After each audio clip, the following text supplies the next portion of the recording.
사랑하는 은혜와 진리 장로교회 교우 여러분, 어젯밤도 평안하셨습니까? 오늘도 그리스도인으로서 하지 말아야 할 일들을 하지 않기로 결단함으로써 새 사람의 모습을 지켜나가는 하루가 되시기를 주님의 이름으로 축원합니다. 오늘 새벽에 만나보면은 에베소서 5장 1절로 14절입니다. 에베소서 5장 1절로 14절을 제가 읽어드리겠습니다. 그러므로 사랑을 받은 자녀같이 너희는 하나님을 본받는 자가 되고 그리스도께서 너희를 사랑하신 것 같이 너희도 사랑 가운데서 행하라. 그는 우리를 위하여 자신을 버리사 향기로운 제물과 희생 제물로 하나님께 드리셨느니라.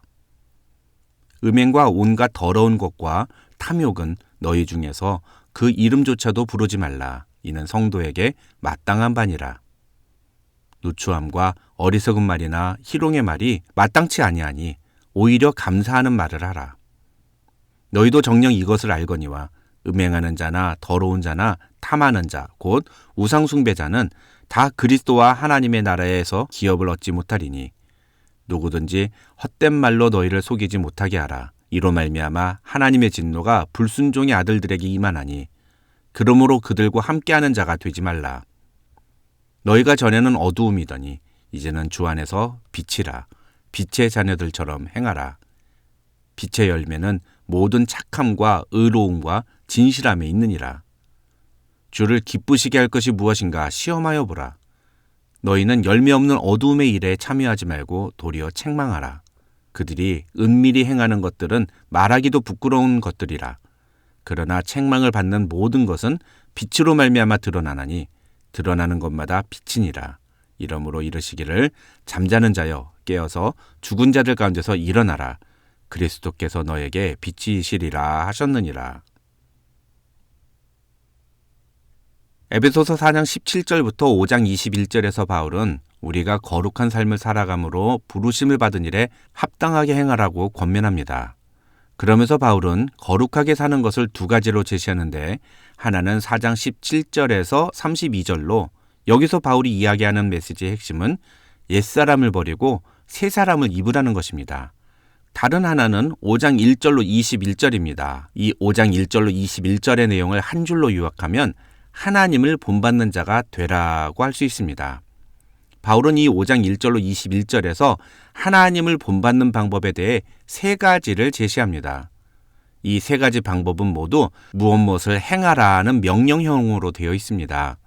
첫째는 2절에 나오는 사랑 가운데서 행하라이고, 둘째는 8절에 나오는 빛의 자녀들처럼 행하라는 것이고, 마지막으로 셋째는 15절에 나오는 지혜 있는 자같이 행하라입니다. 그런데 본문을 다루기 전에 우리가 먼저 생각해 봐야 할 것이 있습니다.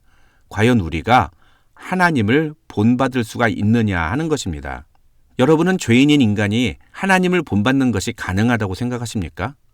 이 질문에 대한 대답이 무엇이냐에 따라서 그 다음 이야기가 달라집니다. 만약에 인간이 하나님을 본받는 것은 불가능하다고 생각한다면 이후에 나오는 모든 이야기들은 다 허무맹랑한 이야기에 불과하기 때문입니다. 그런데 여러분, 그게 정말로 불가능한 일이라면 바울이 왜 이런 말을 했을까요?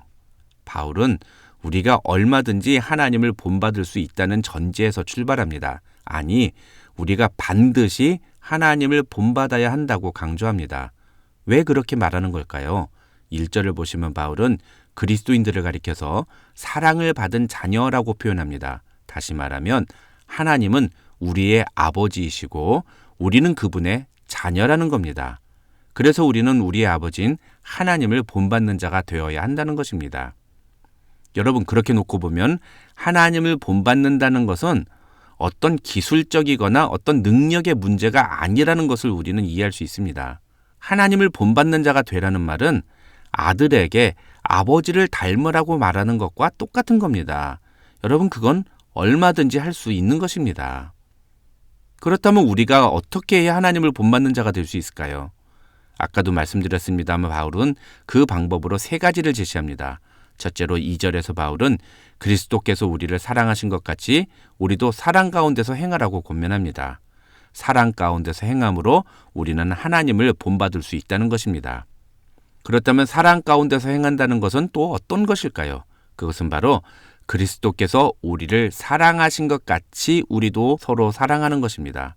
예수님은 어떻게 우리를 사랑하셨습니까? 2절을 보면 바울은 그는 우리를 위하여 자신을 버리사 향기로운 제물과 희생제물로 하나님께 드리셨느니라고 말합니다.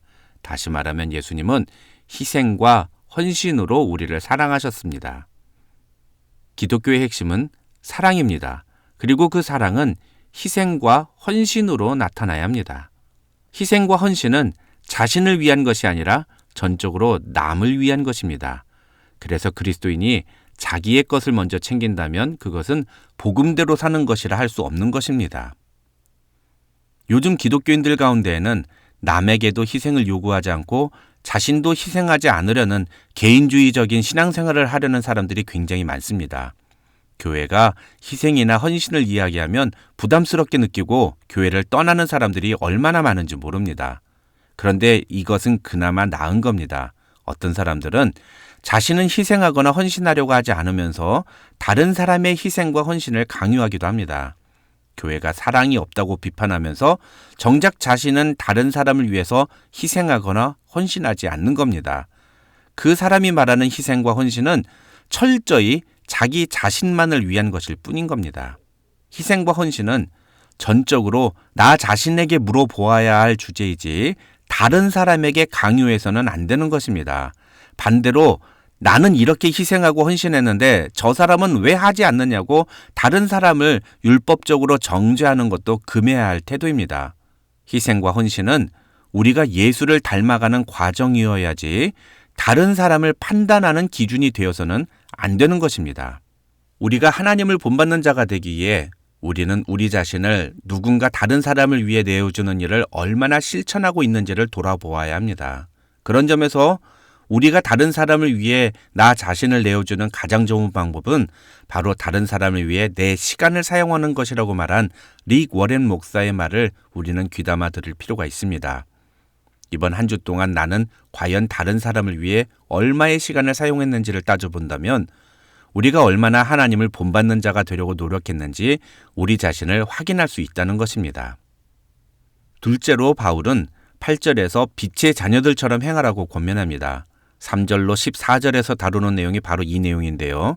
바울은 여기서 빛의 자녀들처럼 행하는 것이 무엇인지에 대해 세 가지를 이야기합니다. 첫째는 어두움의 일에 참여하지 않는 것입니다. 3절로 7절에서 바울이 언급하는 모습들이 바로 그런 어두움의 일에 참여하는 것들입니다. 그러면서 바울은 12절에서 그들이 은밀하게 행하는 것들은 말하기도 부끄러운 것들이라고 말합니다. 이 말은 어둠의 일들은 주로 다른 사람들이 모르게 은밀하게 진행되는데 왜냐하면 그런 행위들은 부끄러운 것들이기 때문이라는 겁니다. 그런데 11절에서 바울은 어두움의 일에 참여하는 것을 또 다른 말로 설명합니다. 바로 어두움의 일은 열매가 없는 일이라는 것입니다. 열매가 없다는 것은 헛된 일이라는 의미입니다. 열심히 수고했는데 아무 열매가 없다. 얼마나 헛되고 허망합니까? 인간적인 생각에는 뭐 그럴 수 있지라고 생각할 수 있습니다만 마태복음 3장 10절이나 마태복음 21장 19절 그리고 요한복음 15장 2절을 보면 예수님은 열매를 맺지 못하는 사람들을 향해서 무서운 저주와 심판을 선언하신다는 사실을 우리는 기억해야 합니다. 무슨 얘기냐면 그리스도인은 반드시 열매 맺는 삶을 살아야 한다는 것입니다. 그런데 어두움의 일을 행하면 열매를 맺을 수가 없고 열매를 맺지 못하면 망한다고 성경은 말하고 있다는 것입니다. 이 무서운 경고의 말씀을 우리는 새겨 들어야 한다는 것입니다. 그래서 둘째로 바울은 빛의 자녀들처럼 행하는 것을 빛의 열매를 맺는 것이라고 이야기합니다. 이 빛의 열매들은 무엇일까요? 9절에서 바울은 빛의 열매는 모든 착함과 의로움과 진실함에 있느니라고 말합니다. 여기서 착함은 선한 태도를 말합니다. 마태복음 5장 16절이나 고린도후서 9장 8절, 갈라디아서 6장 10절, 또 디모데전서 1장 19절과 같은 곳을 보면 성경은 우리에게 착한 사람이 되려고 명확하게 이야기합니다. 그런데 오늘 본문에서 말하는 착함은 단순히 성품이 착한 것만을 의미하는 것이 아니라 옳고 그름을 분명하게 구분할 줄 아는 것을 포함합니다. 9절에서 바울이 빛의 열매는 모든 착함과 의로움과 진실함에 있느니라고 말하는 것이 바로 그런 의미입니다.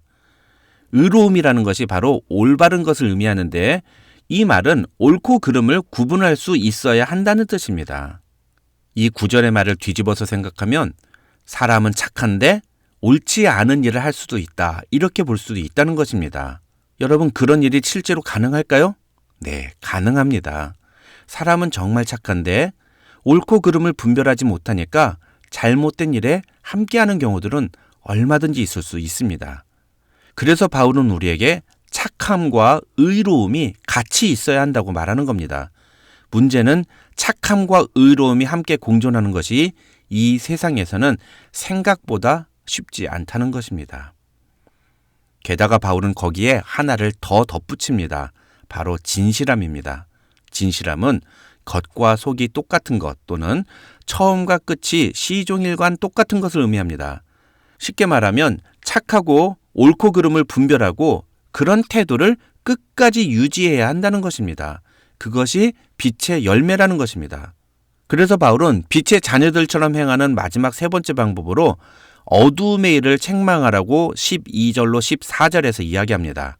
이 말은 죄에 대해서 무관심하거나 그것을 은폐하려고 하지 말고 잘못된 것을 바르게 지적하고 그것이 왜 잘못된 것인지를 분명하게 인식하라는 뜻입니다. 다시 말해서 적극적으로 죄에 대해서 대처하고 저항하라는 것입니다. 내일 본문인 15절로 21절에서 바울은 하나님을 본받는 세 번째 방법에 대해 이야기합니다. 그것은 바로 지혜 있는 자와 같이 행동하라는 것입니다. 이 15절로 21절에서 바울이 어떤 이야기를 하고 있는지 여러분 직접 말씀을 통해 확인하시기 바랍니다. 오늘과 내일 새벽의 만나를 통해서 하나님을 본받는 자란 어떤 모습인지를 분명하게 깨닫고 우리의 아버지 되시는 하나님을 본받기로 결단하며 나아가는 하나님의 자녀들이 되시기를 주님의 이름으로 축원합니다.